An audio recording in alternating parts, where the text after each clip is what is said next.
Hello and welcome back to world of geopolitics. United States के councillor जो मुंबई में थे, उन्होंने भारत को ये कहा कि हम चाहते हैं कि हम कोई भी रशियन शिप्स नहीं देखें मुंबई में और आप सारे रशियन शिप्स को ब्लॉक कर दें। जिसके बाद इस स्टेटमेंट का जवाब देते हुए इंडिया के फॉरेन मिनिस्ट्री ने कहा कि यूएस कौन होता है हमें बताने के लिए कि हम क्या करेंगे और क्या नहीं करेंगे। भारत एक सॉवरेन नेशन है और हम खुद अपने हिसाब से एक्ट करेंगे। यूएस काउंसिलेट के तरफ से आते हुए इस ऊटपटांग बयान के बारे में इंडियन मीडिया ने तो खूब कहा वैसे भी, बट अमेरिकन जर्नलिस्ट ने भी ये कहा कि ये क्या पैतरा अपना रहा है जो बाइडेन एडमिनिस्ट्रेशन, जहां पे वो क्रिटिसाइज कर रहे हैं भारत को। और उन्होंने ये भी कहा कि भारत पर ऐसे प्रेशर टैक्टिक्स अब थोड़ी काम करेंगे जो पहले भी कभी काम किए नहीं हैं।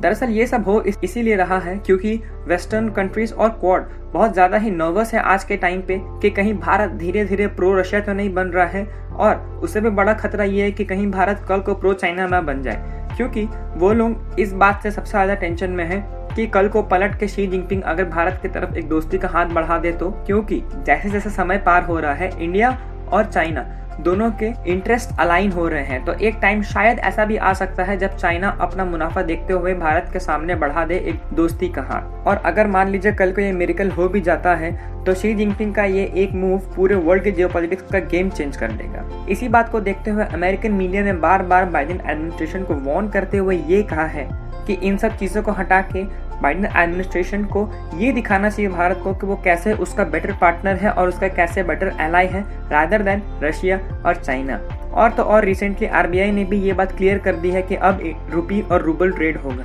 जिससे फायदा ये होगा इंडिया को कि हम डायरेक्ट पेमेंट करेंगे रशिया को, तो जब हम अपने रुपी को कन्वर्ट नहीं करेंगे डॉलर में तो एक तरह से हम अपने रुपी को सपोर्ट ही करेंगे। और जो इंडियन रुपी अभी ऑलमोस्ट 80 रुपीज टू 1 USD पे है, वो शायद थोड़ा सा स्टेबलाइज हो जाए और यहाँ से और नीचे ना गिरे। जैसा कि आप सबको अभी समझ में आ ही गया होगा कि यूएस काउंसिलेट के तरफ से कितना ऊटपटांग बयान था, तो इस बयान से जो हुई बेइज्जती को फटाफट कवर करने के लिए अमेरिका की सरकार ने ये कहा कि ये किसी तरह से भी अमेरिकन सरकार की तरफ से स्टेटमेंट नहीं है, ये यूएस काउंसिलेट ने अपने तरफ से एक पर्सनल स्टेटमेंट दिया है। जो पहले भी हमने देखा था कि नेदरलैंड्स के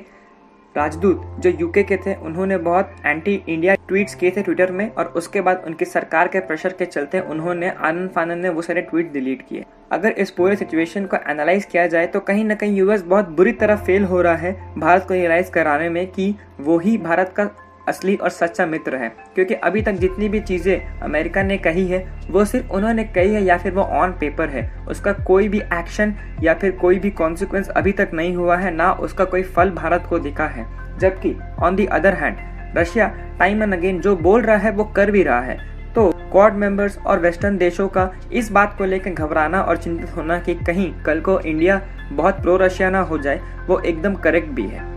तो इस वीडियो के लिए इतना ही। अगर आपको ये वीडियो पसंद आया हो तो प्लीज़ हमारे चैनल को ज़रूर सब्सक्राइब करें और हमें अपना सपोर्ट दिखाएं। Thank you.